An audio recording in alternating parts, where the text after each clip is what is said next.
야고보서 5장 7절부터 11절까지 말씀. 이제 한 절씩 저와 함께 교독하시겠습니다.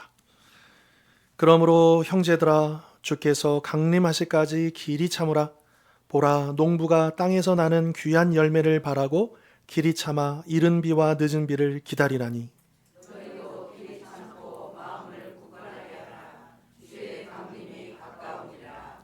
형제들아, 서로 원망하지 말라.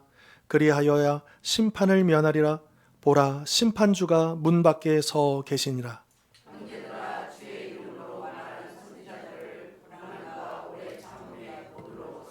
같이 읽겠습니다. 보라, 인내하는 자를 우리가 복되다 하나니 너희가 욥의 인내를 들었고 주께서 주신 결말을 보았거니와 주는 가장 자비하시고 긍휼히 여기시는 이시니라. 아멘. 자, 우리가 보통 이제 대림절 기간에는 우리가 이제 강단 장식을 더 특별히 하진 않았는데 아주 예전에 한번 제가 해본 적이 있는데요. 원래 이제 초를 이렇게 놓거든요. 그래서 대림절 이제 넷째 주까지 있잖아요. 그래서 4개의 초하고 색깔별로, 그리고 이제 가장 큰 초, 성탄절에 키울, 그래서 총 5개 초가 있습니다. 그래서 그 첫째 주일에 초 하나를 키우고 둘째 주에 2개를 키우고 이렇게 하거든요. 근데 이렇게 좀 협소한 곳에서 이거를 켜보니까 환기도 잘 안 되고 화재 위험도 있어서 그것을 이제 하지 못하고 있지만, 아무튼 그 초가 하나, 둘, 셋 이렇게 켜지면서 아, 그날이 가까우는구나. 점점 사모하는 이제 그런 이제 장식이 있습니다. 아무튼 성탄절을 앞두고 제가 지난번에 그런 말씀 드렸을 겁니다. 제 개인적으로는 예수님이 다시 오신다면 언제 오셨으면 좋겠다? 아, 성탄절에 오셨으면 좋겠다. 그날이 딱인데 이제 이런 생각을 해봤는데, 정말 그날 우리 주님 오셨으면 좋겠다라는 마음으로 우리가 그렇게 기다리고 또 그 소망의 빛이 더 밝아지실 수 있기를 바랍니다. 자, 우리 한국 사람들은요, 아마 우리뿐만 아니라 전 세계가 다 인정하는 것 같아요. 우리 그 문화 있잖아요. 빨리빨리 문화. 성격이 굉장히 급하죠. 예. 그래서 여러분, 보통 컵라면 이렇게 끓으면 이제 보통 3분 이렇게 있지 않습니까? 근데 컵라면에 물을 붓고 3분 동안 차분히 기다리시는 사람들은 많지 않아요. 중간에 한번 뚜껑 열어가지고 한번 휘저어야 되고, 확인해야 되고, 또 자판기에 커피 한 다음에 탁 나오면 기다려야 되잖아요. 물이 다 나올 때까지 커피가. 근데 어때요? 나오기도 전에 벌써 손은 가 있어요. 이제 끝나자마자 딱 빼려고 그렇게 있는 거죠. 그리고 이제 외국인 승무원들이 말하는데 이 기내에서 딱 보면 한국 사람인지 안 돼요. 그래가지고 이제 비행기에서 이렇게 있으면 이제 그 음료수나 이제 음식 이렇게 서비스 하잖아요. 그러면 귀신같이 딱 테이블 딱 정리하고 딱 해서 딱 있고 그리고 앞에서 누가 뭐 고르나 다 귀로 들였다가 난 뭐 해야지 딱 결정하고 이렇게 얘기하고, 그리고 비행기가 딱 멈추면 아직 문이 안 열렸는데도 벌써 다 벨트 다 풀고 다, 아, 한국 사람이구나 이렇게 안다고 합니다. 이게 우리 한국 사람. 뭐 이게 좋다 나쁘다의 의미가 아닙니다. 그러니까 한국 사람 기질이 그렇다는 거예요. 그렇게 빨리 그런 이제 기질을 가지고 있는 거죠. 그러다 보니까요, 우리 한국 사람들이 이제 우리 한국 교회 신앙생활에 참 어려움이 하나가 있습니다. 뭐가 있느냐? 기다리는 게 어려운 거예요. 그런데 가만 생각해 보면 우리 성경에 그 하나님의 사람들을 가만히 보시면요, 평생을 기다려요. 하나님의 약속을. 보이지 않아도, 들리지 않아도 기다립니다. 기다림이 곧 믿음이거든요. 근데 그게 참 어려운 거예요. 여러분, 기도의 응답은요, 자판기처럼 누르면 바로 나오지 않습니다. 하나님의 약속은 로켓 배송처럼 다날 아침에 딱 도착하지 않습니다. 그러다 보니 우리는 자주 지치고 낙심하고 때로는 하나님께 따져 묻기도 하죠. 주님, 왜 내 병은 왜 빨리 낫지 않습니까? 왜 우리 자녀의 문제는 왜 빨리 해결되지 않습니까? 주님, 왜 우리 가정의 경제적인 어려움들은 왜 빨리 나아지지 않습니까? 제가 얼마나 더 기다려야 합니까? 여러분, 시편에도요 그런 표현들이 있어요. 주여, 어느 때까지니까? 그게 이제 우리의 또 고백이기도 하는 거죠. 자, 그런데 이게 단지 우리 한국 사람만의 기질이어서 그런가? 그렇지는 않다는 거예요. 오늘 읽었지만 이 야고보서의 편지를 받았던 이 당시 초대교회 성도들도 그랬다라고 하는 겁니다. 그들은요, 오늘 우리처럼 야 이제 성탄절이다. 이때도 예수님 다시 오실 것을 우리보다 더 확실히 믿었거든요. 더 간절히 바랬거든요. 그러나 그들은 낭만적으로 막 캐롤 들으면서 그렇게 대림절을 보내는 게 아니었습니다. 우리가 읽진 않았지만 5장 1절부터 6절까지 내용이요. 이 당시 초대교회 성도들이 어떤 상황이었는지를 이야기해 주는데요. 그 내용들을 보면 이 나쁜 부자들이요. 힘 있는 사람들이 그 노동자들의 품삯을 떼어먹고 또 억울하게 끌려가요. 법정이에요. 그리고 의인이 죽임을 당하는 그런 고통의 시간을 보내고 있었습니다. 그래서 초대교회 성도들의 가슴 속에는 늘 억울함과 분노, 그리고 때로는 하나님의 침묵에 대한 답답함이 있었다라고 하는 거죠. 바로 그런 그들에게, 그리고 오늘 삶의 무게에 눌려 신음하고 있는 우리에게 하나님은 야고보 사도를 통해서 7절에서 이렇게 말씀하시죠. 형제들아, 주께서 강림하시기까지 길이 참으라. 그래서 오늘 설교 제목을 길이 참고 인내하십시오라고 정해 보았습니다. 오늘 이 말씀을 통해서 성경이 말씀하시는 인내가 무엇인지를 우리가 함께 살펴보면 좋을 것 같습니다. 자, 첫째로 성경이 말씀하시는 인내는 어쩔 수 없어서 주저앉는 포기가 아니라 미래의 열매를 바라보는 적극적인 소망이라는 것입니다.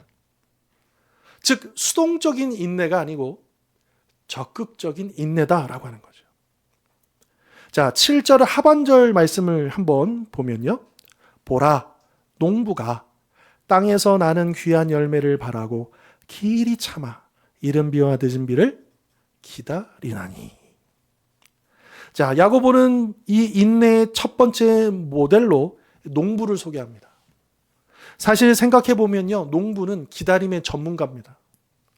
씨를 뿌리고 그 전날에 씨를 뿌린 다음에 그 다음날 밭에 가가지고 왜 싹이 안 나와? 이런 농부가 있습니까? 없죠. 농부는 이제 씨를 뿌리고 나서 여름의 떼약볕을 견디고 때로는 가뭄도 견디고 또 잡초를 뽑으면서 추수하게 될 가을을 기다립니다. 그러면 농부는 왜 그렇게 잘 기다리는 걸까? 잘 견디는 걸까? 그들은 타고나서 그런 것일까? 그것은 아닐 겁니다. 근데 7절 말씀을 다시 한번 보십시오. 그 이유가 나옵니다. 왜 농부는 기다릴 수 있느냐? 7절 말씀 다시 한번 보시면 그 이유를 땅에서 나는 귀한 열매를 바라보기 때문이다라고 말씀하십니다. 그냥 타고나서 우리가 잘 기다리는 게 아니고 귀한 열매를 바라보기 때문에 기다릴 수 있고 견딜 수 있다라고 하는 거죠. 가을이 되면 황금 들판이 펼쳐질 것을, 또 그 열매가 나와 내 가족을 살릴 귀한 것임을 알기 때문에 기다린다라고 하는 것입니다. 여러분 생각해 보십시오. 가치 없는 잡초를 위해 인내하는 사람은 없습니다. 오직 귀한 열매를 얻으려는 자만이 인내한다라고 하는 거죠. 우리 어머니들이 이 아이를 임신했을 때를 우리가 생각해 볼까요?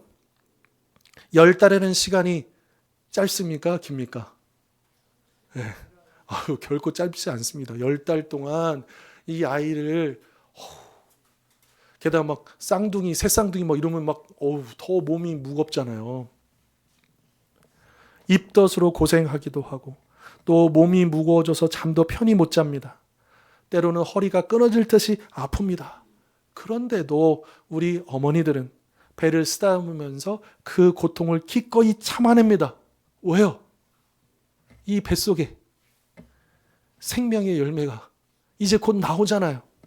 그 귀한 열매가 이제 곧 태어날 그 아기의 얼굴을 상상하면서 지금의 고통은 고통이 아니고 오히려 기쁨과 설렘이 된다라고 하는 것이죠. 혹시 우리 성도님들의 삶이 꽉 막힌 것 같고 기도가 응답되지 않은 것 같아 답답하십니까? 지금 하나님은 우리의 인생이라는 밭에 세상 그 무엇과도 바꿀 수 없는 귀한 믿음의 열매를 키우고 계시는 중임을 기억하시기를 바랍니다. 쉽게 얻는 것은 쉽게 사라집니다. 그러나 인내로 키워낸 믿음은 어떤 시련에도 흔들리지 않는 보석이 되는 것이죠. 자, 7절 하반절을 다시 한번 보시면요. 농부는 기다리는데요. 무엇을 기다리느냐? 이른 비와 늦은 비를 기다립니다. 그러니까 이른 비는 이제 그 씨앗을 심고 막 이제 농사를 시작할 때 그 비가 충분히 내려줘야 되는 거고요. 그리고 늦은 비는 이제 열매를 마지막 익기 전에 마지막에 힘을 쭉 낼 수 있는 그 늦은 비가 필요한 겁니다. 딱 그 타이밍에 비가 내려야 되는 거예요. 그런데 농부가 아무리 노력해도 비를 내리게 할 수 있습니까? 마음대로 할 수 있습니까? 비는 오직 하나님의 주권입니다. 그래서 농부는 늘 어디를 바라볼까요? 하늘을 바라보며 하나님이 주실 그 비를 내려주실 때를 기다린다라고 하는, 이게 믿음이라는 것입니다. 하나님 왜 지금 안 주십니까? 왜 빨리 응답 안 해주십니까? 보채는 게 아니라 하나님 가장 좋은 때에 가장 좋은 비를 주실 줄 믿습니다. 그렇게 맡기는 게 믿음이다라고 하는 겁니다. 이러한 농부의 마음으로 내 인생 밭을 지켜가실 수 있기를 바랍니다. 때가 되면 반드시 은혜의 단비를 내려주실 것입니다. 자, 그렇다면 우리가 기다리는 동안에 그러면 우리는 구체적으로 아무것도 하지 않느냐? 그럼 무엇을 해야 하느냐? 8절 말씀 보실까요? 너희도 길이 참고 마음을 굳건하게 하라. 주의 강림이 가까우니라. 자, 여기에 보면 마음을 굳건하게 하라 이렇게 표현하고 있죠. 이게 이제 원문의 의미는 뭐냐면 이제 그 기둥이 하나 세워졌는데 막 흔들리는 거예요. 그러니까 그 기둥에다가 지지대를 딱 세워서 꽉 고정을 시킨다. 그런 뜻입니다. 고난이 길어지면 사람은 누구나 마음이 흔들립니다. 이러다 잘못되는 거 아니야? 하나님이 나를 잊으신 거 아니야? 내가 잘못해서 벌 받는 거 아니야? 온갖 의심과 두려움이 파도처럼 밀려오는 것이죠. 바로 그때 감정에 휘둘리지 말고 말씀 위에 마음의 닻을 깊이 내리라. 고정시켜라. 굳건히 하라. 그 말씀인 것이죠. 그렇다면 어떻게 마음을 굳건하게 해야 할까요? 우리에게 그런 모델이 있을까요? 10절과 11절은 그 믿음의 모델, 믿음의 선배들을 소개해주고 있습니다. 먼저 10절을 보시면 선지자들이 나오는데요. 그 선지자들은요, 주의 이름으로 말하고도 고난을 받았습니다. 누구 이름을 말하고요? 자기 이름을 내세운 게 아니에요. 주의 이름을, 복음을 전했는데 말씀대로 살았는데 고난을 받았다는 거예요. 그래서 우리가 믿음대로 살려고 애쓰다가 당하는 손해와 억울함, 그리고 그 모든 것들은 부끄러운 게 아니고 우리도 이 선지자들의 길을 가고 있다라고 하는 증거다라고 하는 겁니다. 다음 11절을 보시면 욥이 나오죠. 욥은 우리가 잘 아는 것처럼 이유를 알 수 없는 고난을 당했습니다. 하루아침에 전 재산을 잃어버렸습니다. 10 자녀가 태풍에 죽었습니다. 온몸에 악창이 나서 기와 조각으로 몸을 긁어했습니다. 이것을 보다 못한 아내는 뭐라고 합니까? 차라리 하나님을 저주하고 오죽하면 그 남편이 얼마나 고통스러운 그 처지를 보고 얼마나 안타까웠으면 그런 이야기를 했겠습니까? 이처럼 욥은 이유를 알 수 없는 고통을 겪어야 했지만 그는 고난 중에도 하나님을 떠나지 않았다라고 하는 것이죠. 그런데 우리가 더 주목해야 할 것은 오늘 본문이 강조하는 것은 욥의 인내가 아닙니다. 11절 하반절을 다시 한번 보시면 주께서 주신 결말을 보았거니와 주는 가장 자비하시고 긍휼히 여기시는 이시니라. 사실 이것이 욥기의 진짜 결론입니다. 하나님은 우리를 고생시키는 것 자체를 즐기는 분이 아니라는 거예요. 이 원어 성경에 보면 가장 자비하시고 라고 하는 이 단어의 뜻이 뭐냐? 자비하다는 그 원문의 의미가 뭐냐면 창자가 끊어질 듯이 불쌍히 여기신다.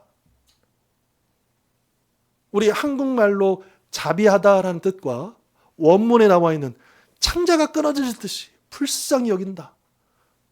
좀 결이 좀 다르죠. 그냥 자비롭다 그러면 좀 인자하다 이런 의미지만, 그러나 창자가 끊어질 듯이 아파하고 불쌍히 여긴다라고 하는 건 뭐냐면, 우리가 고통받을 때 하나님은 어쩔 수 없어, 너 그거 통과해야 돼, 이렇게 하시는 분이 아니고, 그냥 팔짱 끼고 구경하시는 게 아니고 우리보다 더 아파하시면서 눈물을 흘리고 계신다라고 하는 거죠.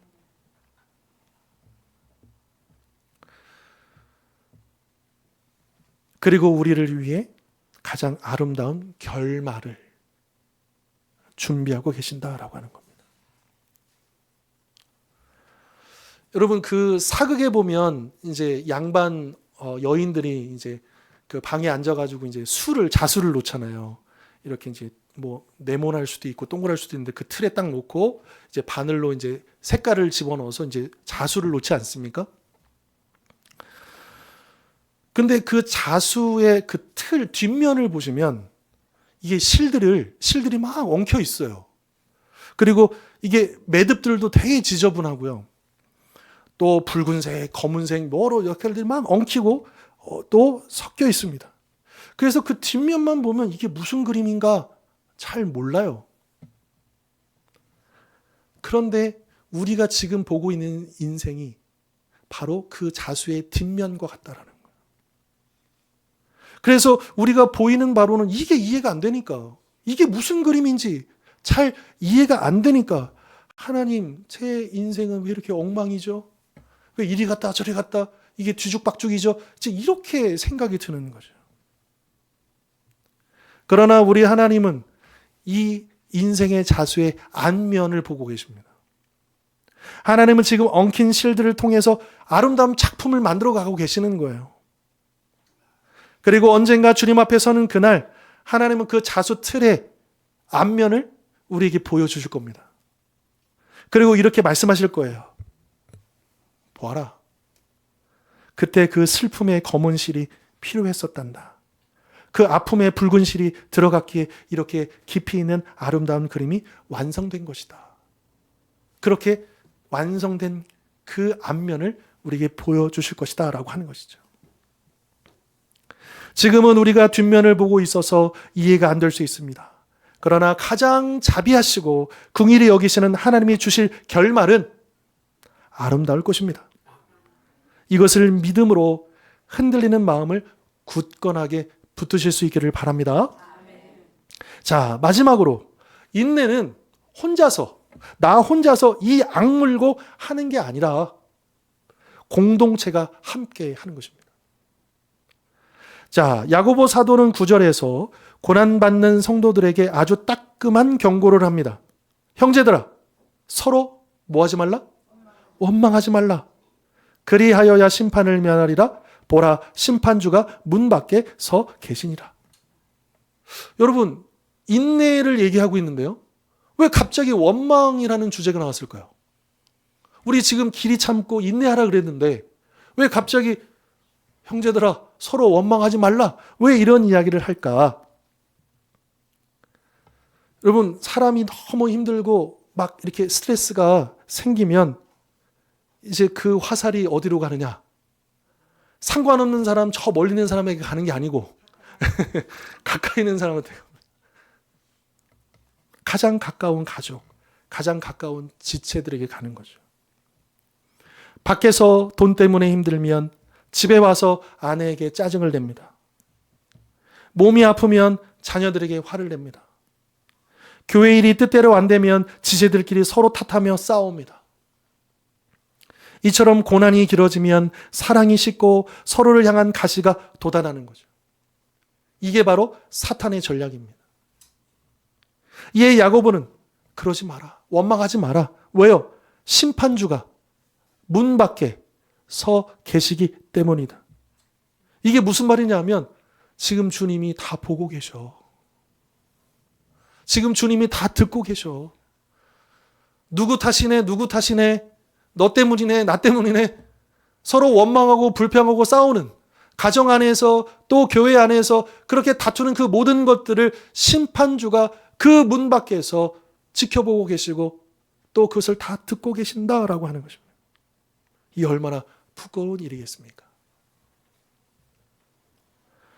철학자 쇼펜하우어의 우화 중에 고슴도치의 딜레마라는 이야기가 있습니다. 여러분 고슴도치 아시죠? 이제 이 고슴도치가 막 온몸에 가시가 막 있잖아요. 근데 이 고슴도치들이 이제 겨울에 추울 거 아닙니까? 그러니까 이게 사람도 그렇지만 추우면 어떻게 해야 돼요? 서로 이제 가까이 가가지고 서로 체온으로 서로 이렇게 따뜻하게 해줘야 되잖아요. 그런데 이 추운 겨울날에 고슴도치들도 얼어 죽지 않기 위해서 서로 가까이 붙으면 이게 어떻게 됩니까? 가시가 막 서로 찌르니까 이렇게 해가지고 근데 또 떨어지면 어때요? 추워요. 이게 딜레마라는 거예요. 가까이 가면 그 가시 때문에 아프고 떨어지면 추워서 죽겠고 이 고슴도치의 딜레마가 거기 있다라는 거예요. 그래서 그렇게 여러 시행착오를 겪으면서 적당한 거리 그리고 서로를 참아주는 법을 배우게 된다라고 하는 겁니다. 여러분 실제로 고슴도치가 어떻게 하는지 아십니까? 가시가 없는 부분이 딱 한 군데 있어요. 머리. 그렇다고 배를 이렇게 할 수는 없으니까 머리 부분이 그래서 실제로 고슴도치가 머리와 머리를 이렇게 맞대고 이렇게 아주 추운 날에는 그렇게 서로 의지해가지고 추위를 난다고 합니다. 우리 교회 공동체, 우리 가정도 그렇습니다. 다들 사는 게 힘들어서 가시가 돋쳐 있습니다. 그래서 가까이 가면 찔립니다. 말 한마디에 상처받습니다. 하지만 그렇다고 멀어지면 우리는 영적인 추위에 떨게 됩니다. 우리는 서로 필요한 존재입니다. 그러니 먼저 우리가 서로에게 가시가 있다라고 하는 것을 인정해야 하는 것이죠. 아, 저 집사님도 지금 인생의 겨울을 지내고 있구나. 아, 저 권사님도 지금 인내하느라 힘들어서 가시가 돋았구나. 그렇게 서로 불쌍히 여겨 주어야 한다라고 하는 것이죠. 이처럼 인내는 나 혼자 참는 게 아니라 그냥 나 혼자 어떻게든 이게 아니고 손을 내밀어서 옆에 있는 그 손을 붙잡아 주는 게 인내다라고 하는 거죠. 짜증 대신에 힘들지. 우리 조금만 더 함께 기도하며 참아보자. 그렇게 격려하는 것이 인내다라고 하는 것입니다. 이 대림절 기간 우리 가정과 공동체 안에서 원망의 소리가 사라지고 격려의 소리가 넘치기를 바랍니다. 그렇게 서로 원망하지 않고 함께 손을 잡아줄 때 우리는 이 긴 고난의 터널을 통과할 힘을 얻게 될 줄로 믿습니다. 오늘 말씀을 정리하겠습니다. 대림절은 막연히 촛불만 켜놓고 분위기를 즐기는 시간이 아닙니다. 내 인생의 밭에서 믿음의 열매가 맺히기를 농부처럼 적극적으로 기다리는 시간입니다. 이해할 수 없는 고난 속에서도 하나님의 자비하신 결말을 믿고 욥처럼 마음을 굳건하게 하는 시간입니다. 그리고 힘들수록 어려울수록 가족과 지체들을 원망하지 않고 서로의 가시를 덮어주며 함께 견디는 시간입니다. 오늘 9절 말씀 마지막 부분을 다시 한번 보십시오. 보라, 심판주가 문 밖에서 계시니라. 이 말씀은 두려운 경고의 말씀이기도 하지만 동시에 우리에게 주시는 위로의 말씀이기도 합니다. 왜냐하면 문 밖에 계시다는 것은 이제 곧 문을 열고 들어오신다라고 하는 뜻이죠. 즉 우리의 기다림이 거의 다 끝났다. 얼마 남지 않았다라고 하는 것입니다. 드디어 문이 열리고 주님이 들어오시는 그 순간 우리의 모든 눈물은 닦아질 것입니다. 모든 억울함은 풀릴 것이고 모든 고통은 사라질 것입니다. 그날에 우리가 주님을 배울 때 주님, 제가 너무 힘들었지만 주님 생각하며 참았습니다. 포기하지 않고 믿음 지켰습니다. 그렇게 고백하며 우리 주님 품에 안기는 모든 성도님들 되실 수 있기를 주님의 이름으로 축원합니다. 기도하겠습니다.